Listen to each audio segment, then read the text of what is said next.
नमस्कार, बहुत स्वागत है आपका। मैं हूं आपके साथ सुमित झा। आप देख रहे हैं रिपब्लिक भारत का डिजिटल प्लेटफॉर्म। इजराइल ईरान युद्ध अब निर्णायक और आखिरी पड़ाव पर है, या फिर हम यूं कहें कि खतरनाक पड़ाव पर है, क्योंकि इजराइल ईरान युद्ध में अमेरिका की एंट्री होने वाली है, डायरेक्ट एंट्री। डोनाल्ड ट्रंप ने उस हमले की योजना को हरी झंडी दे दी है जो ईरान पर होने वाला है। उस हमले का प्लान क्या है ये भी समझने की कोशिश करेंगे। और बंकर बस्टर बम, दरअसल ये सिर्फ अमेरिका के पास है। यही वजह है कि अमेरिका की एंट्री होने वाली है और उस बंकर बस्टर बम से कौन कौन से टारगेट तबाह किए जाएंगे, इसे समझने के लिए हमारे साथ defence expert brigadier Sanjay Khanna ji हमारे साथ जुड़ गए हैं। सर, बहुत स्वागत है आपका। अमेरिका अब एंट्री लेने वाला है, ये खबर अमेरिकी मीडिया से आई कि डोनाल्ड ट्रंप ने उस प्लान को हरी झंडी दे दी है। बस फाइनल ऑर्डर का इंतज़ार है। लेकिन सवाल ये है कि अमेरिका की एंट्री की ज़रूरत क्यों? देखिए सुमित जी, मैं ये बताना चाहूँगा कि ये पूरा जो खेल मिडल ईस्ट में है वो अमेरिका द्वारा ही खेला गया है। और उसने जैसे ईरान ने हिजबुल्ला, हमास और हूती और जो वहाँ इराक़ में टेररिस्ट संगठन है उनको इजराइल के ख़िलाफ़ जो है प्रॉक्सी बना के जो है ईरान ने इस्तेमाल किया है। वैसे ही मैं बोलूँगा कि अमेरिका ने जो है इजराइल को प्रॉक्सी बना के जो है ईरान के ख़िलाफ़ खड़ा किया है। इजराइल की जो क्षमता थी, उन्होंने वो 2-2.5 साल जो है उन्होंने ये टेररिस्ट ऑर्गेनाइजेशन को समाप्त करने में बहुत हद तक जो है उन्होंने कोशिश की और उनको अभी जो है बिल्कुल ठंडा कर दिया है। और अब इजराइल को जब अमेरिका ने प्रॉम्प्ट किया कि भाई ये संधि जो है न्यूक्लियर डील की, वो 67 डे पहले जो है वो उस टाइम जब हो रही थी अमेरिका और ईरान के बीच में, तो ट्रंप साहब ने 2 महीने का 60 दिन का टाइम दिया था ईरान को कि भाई आप डिसाइड करें कि आप इसमें हमारे साथ हैं। जो हम कह रहे हैं कि आप अपना इसको रोल बैक करिए, न्यूक्लियर जो आपका प्रोग्राम चल रहा है, और उसको मिलिटराइज नहीं करना है, उसको न्यूक्लियर वॉरहेड में कन्वर्ट नहीं करना है। तो आप 60 दिन का टाइम ले लीजिए और हमें आप आके बताइए कि ये होगा या नहीं होगा।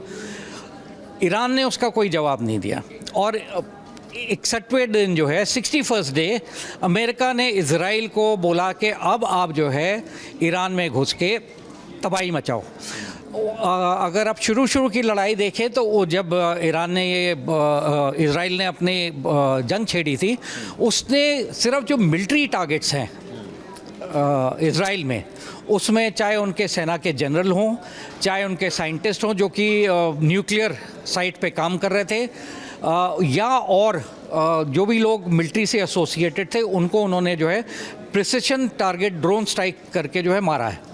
उसके बाद उन्होंने जो ईरान की डिफेंस कैपेबिलिटी थी, जिसमें उनके एंटी डिफेंस सिस्टम था, रडार्स थे, इनको टारगेट किया।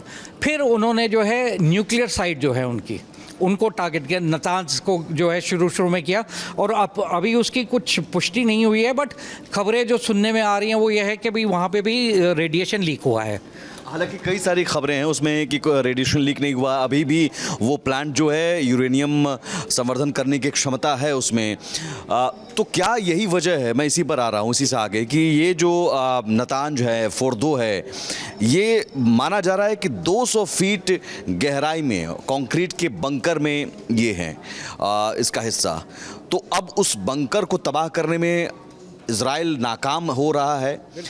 तमाम हमले के बावजूद वो एक्टिव है और यही वजह है कि वो अमेरिका को अब एंट्री लेना पड़ रहा है, क्योंकि GBU-57 बंकर बस्टर बम और B-52 बम वर्षक विमान अमेरिका के पास है। तो क्या ये टारगेट, ये जो हमले का प्लान है डोनाल्ड ट्रंप का, ये प्लान यही है कि ये एक बंकर खामनेई का भी बताया जा रहा है, तो ये टारगेट 3 है? जी बिल्कुल, आपने सुमित बिल्कुल सही कहा है। सिर्फ ये है कि जो नतांज है वो उतना डीप डाउन नहीं है जितना कि फोर्दो है। फोर्दो जो है 200 फीट नीचे है और उसका जो कंक्रीट है वो बहुत ही ज़्यादा फोर्टिफाइड है। और उसको जो है इज़राइल के पास कोई ऐसी मिसाइल नहीं है, कोई ऐसा वेपन सिस्टम नहीं है जो कि उसको भेद के अंदर जाके, जहाँ पे इनका यूरेनियम इनरिचमेंट चल रहा है, उसको जो है तबाह किया जाए। ये कैपेबिलिटी सिर्फ और सिर्फ अमेरिका के पास है।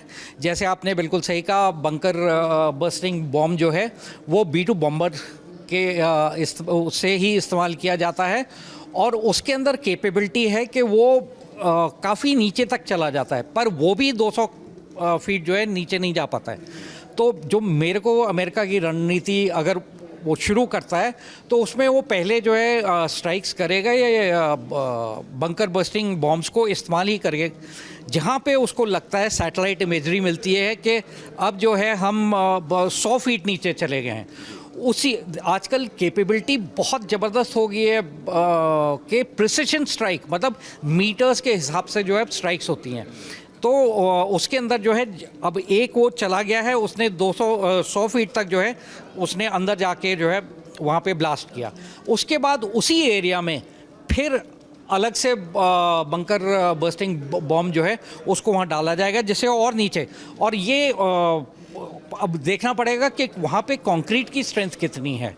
दूसरा, ईरान को पता है कि ये उसकी एक फैसिलिटी है जिसके पीछे इज़राइल और अमेरिका पड़ेगा, तो इस वजह से वो बहुत ज़्यादा एंटी एयरक्राफ्ट डिफेंसेस भी वहाँ बहुत ज़बरदस्त होंगे।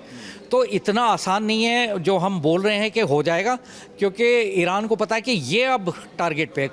अल खमैनी भी जो है वो भी कहीं ना कहीं इसी टाइप के ही बंकर में घुसे पड़े हैं।